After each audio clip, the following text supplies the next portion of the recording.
Well, there are certain things you have to do when you get to Indianapolis and the NFL Scouting Combine. You're going to have to go to St. Elmo's. Probably want to do that. Might want to go to Prime. Tonight. Might want to go to Harry and Also Izzy's. tonight. Those type of things. You might want to complain about the roads in Indiana. That's something I like to do. Love to do but you must talk to Dane Brugler. And he joins us now, the author of The Beast and the Best in the Business. I can't believe we're here again, buddy. You blink, and here we are. It really felt like just a couple weeks ago we were here a year ago talking about all the players and Shedeur Sanders and all, and here we are a year later. How much has changed? All the things that have happened with this organization. Obviously, new coaching staff. You just kind of wonder what direction they're going to head in this offseason at certain positions. So, yeah, there's a lot that we need to figure out. Yeah, the other thing that's pretty crazy, you mentioned that change, is I remember a year ago at this time, everybody saying, wait till 2026 on quarterbacks. Let me tell you And about now here we 2027. are. Let me tell you about it. 27 is where it's at. It's looking pretty good. It's like Mendoza. It's amazing, though. Like, you have this in your head. Get to 26, and it's going to be Klubnik and Aller, and all these guys are going to be in there. And now none of those guys are up there. Mendoza is likely going to go was one. not even mentioned. It just tells you, like, how much this game and perception of players can change in a year. It is, and look, these things are cyclical usually. So, we had the off year, last year where a lot of teams saw it as a one quarterback draft. Cam Ward, he's going to be the number one overall pick. And so it's like, okay, this year it'll be different. And really it was Arch Manning, Drew Aller. I think those two guys, thinking about what they could be. Sure. And I still think of Arch, if he would have declared, I think he's going number one in this draft. Sure. Maybe the way Mendoza finished, it'd at least be a discussion at one.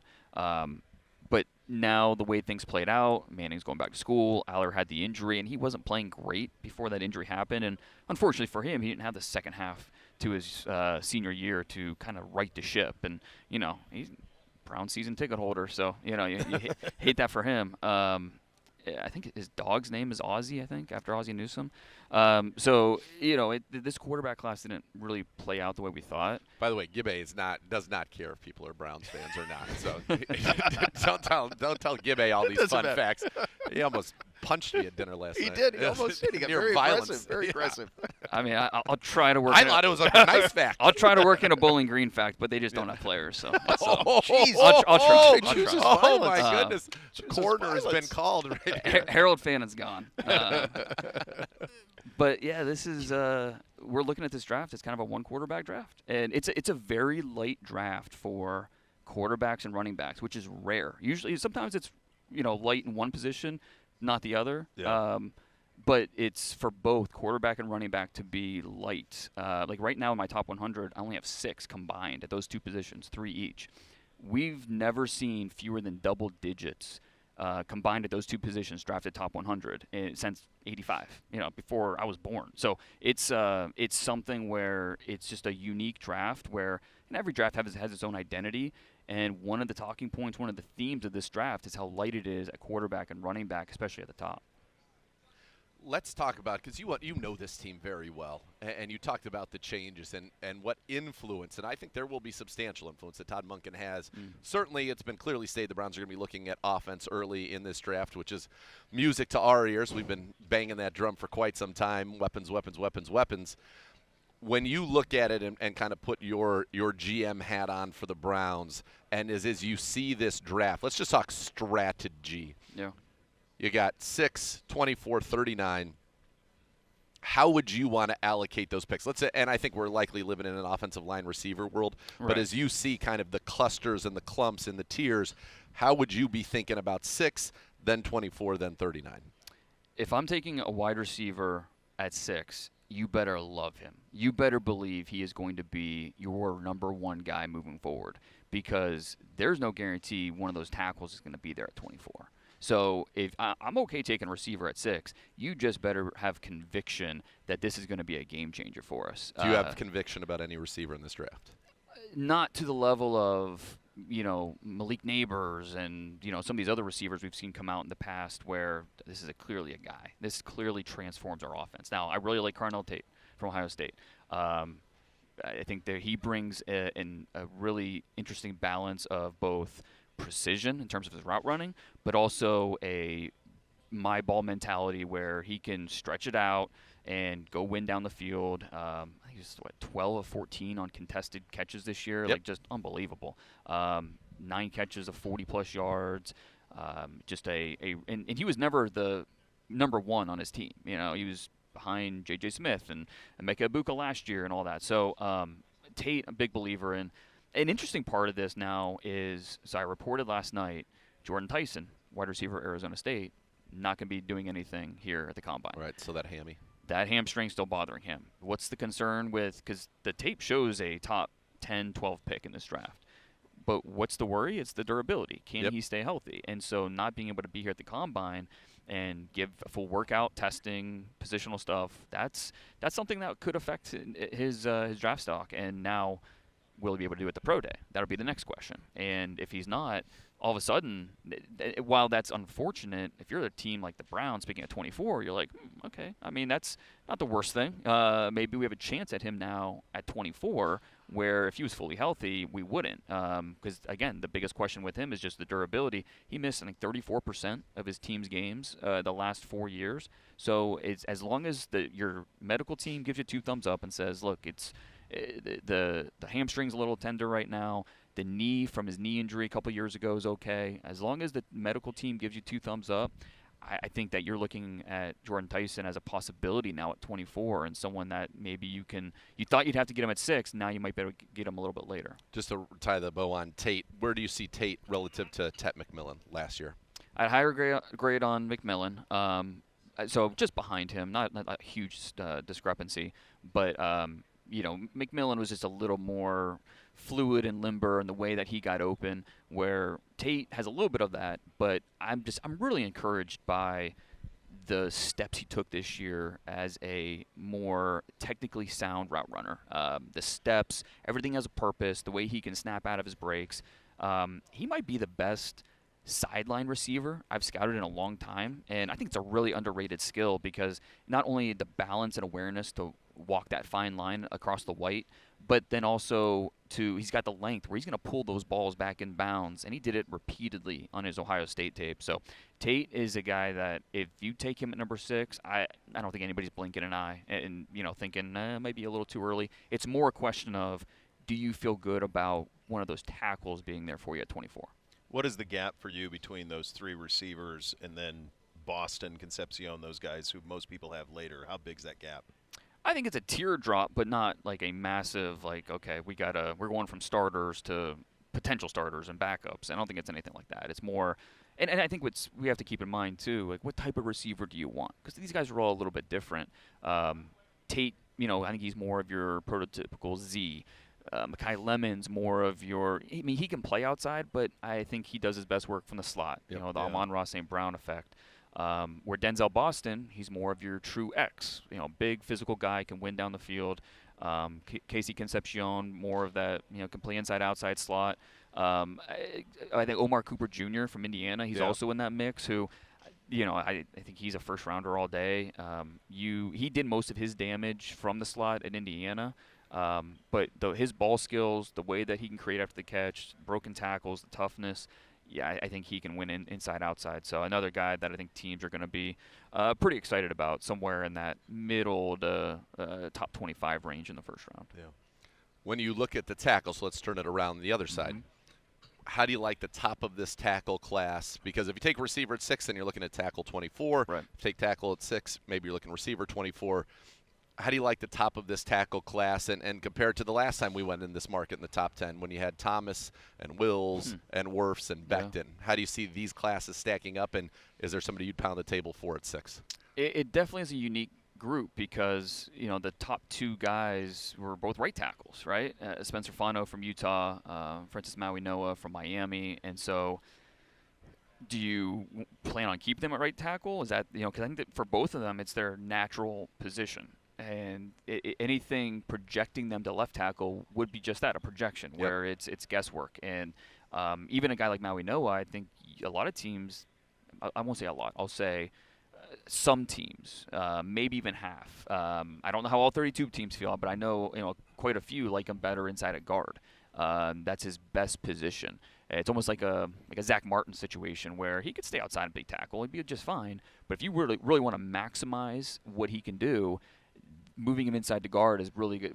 Fits his skill set, his body. Would you pick that at 6? Right, and that factors into your decision making there.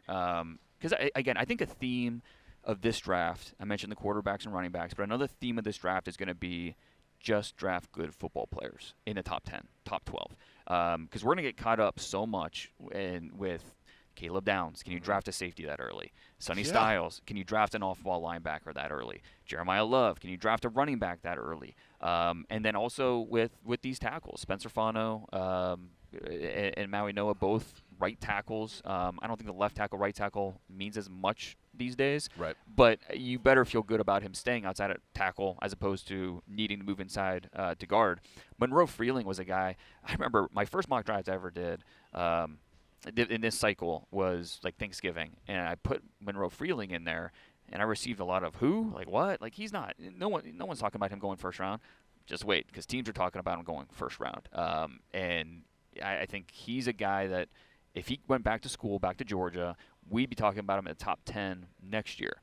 So if that's the case, if we're talking about him, if we think another year of development would have put him in the top 10, why aren't we talking about him in the top 10 this year as a possibility? Yeah. And so I think he's more of that true left tackle skill set. A young player, but you love the thudding hands, you love the agility, the way he moves. It's just he's young, and there's going to be some bumps along the road, and you have to be okay with that. So, but he brings more of a true left tackle skill set as opposed to those top two guys. You mentioned a couple of guys in terms of drafting good football players. You know our roster very well and know that we need a lot on the offensive side. You mentioned Downs. Downs is there at 6. That's, I understand both sides of this argument. I really do, because, again, draft good football players. Draft guys that are going to transform not only what happens on the field, but also behind the scenes. And a guy like Caleb Downs is going to do that with the way he's wired, how smart he is. I remember at the Combine last year talking to Jack Sawyer and asking him about some guys for upcoming next year. He brought up Caleb Downs and just said he's a pro. He blew us away with the way he came in, head down, work. Like, it's no mystery how good he is because of everything that he puts into it. And so I'm interested to see here at the Combine. He's not going to be a big tester. Like, that's not size, speed. Like, it'll be fine. It won't be deficient, but it's not his calling card necessarily. What separates him is how smart he is, how versatile he is. And I think we saw it. 3 years in college, he played under 3 different defensive coordinators. Yeah. Asked to do 3 different things. And, this year, especially in Patricia's scheme, a lot of disguises, a lot of responsibilities on him, where if it's a run, okay, he's doing this. If it's a pass, he's going to do something totally different, and you have to be on the right page. And so just not a lot of college safeties are doing that. And so I think with Caleb Downs, I think most people listening to this know just how special he is, so I don't need to sell you. But it's more about this team and their specific needs, and you want to draft someone that impacts – who's going to be the greatest impact for your roster. Does Caleb Downs make that much of an impact where that's the right pick, or do they need to really focus on defense, specifically those 2 positions? I think it's a really worthy debate. Yeah, it's going to be fascinating. I mean, when we got the 2 first-round picks, you go back and play old CBDs. We're like, all right, let's get a receiver and let's get Caleb Downs. That was right. That was our dream scenario outcome in this draft. Now I think that it's very different, and the needs on offense are pressing. You brought in Todd Monken. We got to go shopping on offense. So to kind of tie this all back together, then, if you're there, you have your pick of anybody at 6 and 24. Are you going tackle, receiver, or receiver tackle? Yeah, it's tough, and I think a big part will to see what they do the next free agency is going to affect it for sure. Right, and we know they only have so much money to spend, and they got to be creative with the way that they're going to address this roster. If I think I would probably go Spencer Fano, the tackle from Utah, plug-and-play starter, a guy that is really good now, but he's still young. And you think about he's 21 years old. You think about what he's going to be a year from now, 2 years from now, and just a real building block on that offensive line. And then I feel good about whether it's Concepcion, Omar Cooper, one of those, Denzel Boston, one of those guys being kind of like in Boston. I like his size. If you want player. He is a good player. He's not going to be a big-time separator, but big. He's not a slug. He's got some speed, and love him.